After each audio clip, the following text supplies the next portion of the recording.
Hey everybody, Lucas Haneman here. Welcome to this week's episode of Guitar Tone Tuesday, which is my honest thoughts on the Boss Katana, this sleek little thing right here. The Boss Katana has been out for about 5 years now. This particular amp is from the original run. It's not one of the new Katanas, but they're pretty much the same thing.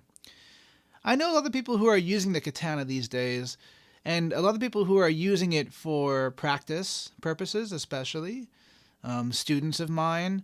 This particular amp belongs to my buddy Bill, and Bill uses it live. He uses it as his lead channel with his project called Bone Cat. So I thought that I would dive into it and give you guys the good, the bad, the ugly, my honest opinion on the Katana. Now, this is the Katana 100, so it's a very powerful little thing. And let's start by going through the basic modes of operation.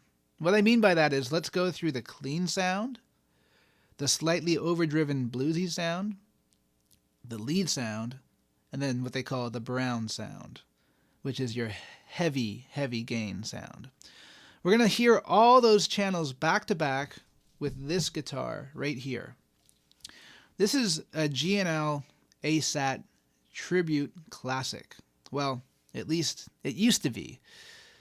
I took the components of a G&L guitar and put them on this Polonia body. So it's a very lightweight Telly style guitar. Why a Telly? Because Tellys can do anything. They are chameleons. So let's hear those 4 sounds with the G&L ASAT Tribute. And I'll catch you guys after the clips are done. We'll talk some more. Here we go.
wow, lots of different tones from one guitar and one amp. It's pretty impressive, I gotta say. Within the Katana, there are other things we can do. There are other effects. As you guys heard in the intro clip to this video, there is some very nice delay built into the amplifier. But there are also other effects. So these next 3 clips are going to take advantage of those other effects. So we have things like octave couplers, octave dividers, basically where you've got your regular sound and then an octave below that, and you can adjust how much you want to hear that. You've got some modulation. You have some tremolo, which is beautiful. And then you also have an auto-wah effect. So again, same guitar. Let's run through those sounds right now.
Yeah, lots and lots of cool tones. I would say an endless buffet of cool tones in the Katana 100.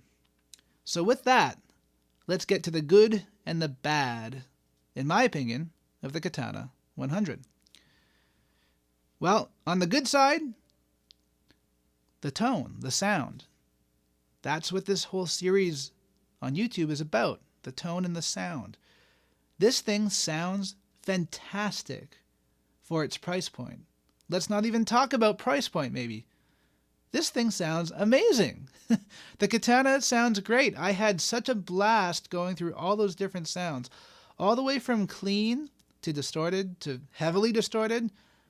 I really, really found sounds that I enjoyed and that I would happily use on a gig.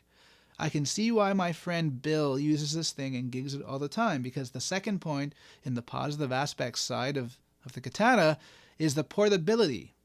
This thing does not weigh much. It is very small. It's probably less than 30 pounds, and for a 100 watt amplifier, come on, that's absolutely amazing. Point number 3, power scaling. On the far side over here, there's a switch where you can go all the way from like 0.5 watts all the way up to 100 watts. And that's something that we see in lots of modern tube amplifiers as well. I like that feature. I like being able to push my amp at home without destroying my ears. So very, very, very cool. What about on the bad side of the pile with the Katana? Well, when I mentioned that endless buffet of tones, sometimes an endless buffet is not the best thing, right? Sometimes an endless buffet of options can confuse us. And that's the biggest point that I'd like to make. And you can feel free to slam me in the comment section for saying this, but the market for the Katana, I think generally, is beginner to intermediate players. And the problem with amplifiers like this, in my opinion, is that you can plug into the amplifier, you can start dialing up sounds, and you can just get lost dialing up sounds, and you can therefore noodle for hours on end, which is all good, but sometimes when we have amplifiers like this, we can get confused by all the options, and we can end up fiddling a lot more with the amplifier versus practicing and working on the important stuff, which is our hands and our tone. So again, feel free to slam me for saying that, but that's just kind of how I feel, and that's how I felt that's how I feel now looking back on my time with amplifiers like this when I was a younger player. Yes, this one's fairly intuitive. Even for me as a visually impaired person, I figured it out very quickly. And again, lots of great stuff going on in the sound department, but I would just like a little bit less. Like, I don't need 3 different reverbs. I don't need modulation and tremolo. I'd like to just have tremolo. That's just me. I don't need all those different types of delay, you know. I don't need phasers and vibratos and everything like that, you know, in my amplifier. That's just me, okay? But there's one other cool feature of this amplifier, which is an acoustic guitar mode. So I'm going to play you guys out. I'm going to pick up a Dreadnought guitar that I have that has a K&K pickup installed. And I got to say, I was really impressed by the acoustic guitar mode on the Katana. So in the comment section below, don't forget to let me know what's your opinion on the Katana. Do you like it? Do you enjoy the sound as much as I do? Do you have similar feelings about modeling amplifiers and maybe feature overload as I do as well? Don't forget to let me know. Don't forget to ring that notification bell. And we will see everybody again next Tuesday.